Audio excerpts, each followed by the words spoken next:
The next leg of my journey takes me into the lush and fertile valleys of the island's interior, to what can only be described as heaven on earth. Jamaican visionary Marcus Garvey once said, "God and nature made us who we are." And it's that eternal connection to the soil that makes this region of Jamaica so very special. The landscape here is diverse and unique, and the same can be said about its isolated communities. Now, there are some parts of Jamaica where tourism is not the main driver of the local economy. Here in the Blue Mountains, farming and agriculture support the bulk of the local population. Now, these coffee plants, the banana, the yam, that grow so abundantly here, all represent someone's livelihood.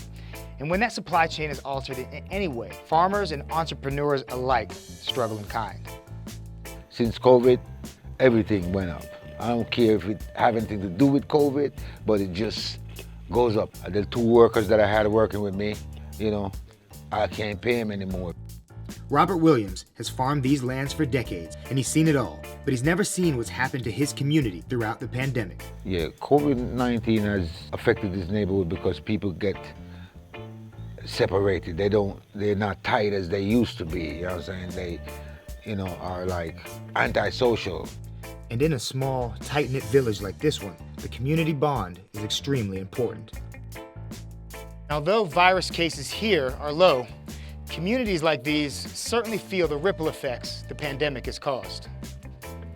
Even the few local entrepreneurs who depend on the agricultural foot traffic and local residents are finding it increasingly harder to make ends meet.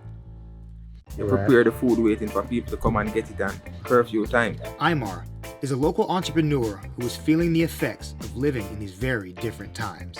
Shops like his play a vital role, especially in communities that are lacking material wealth. As a small business like myself, we don't have a lot of benefits to get from like closing our business place. The big business owners, like when they close down, they have benefits to get, but we don't got all that benefits to get.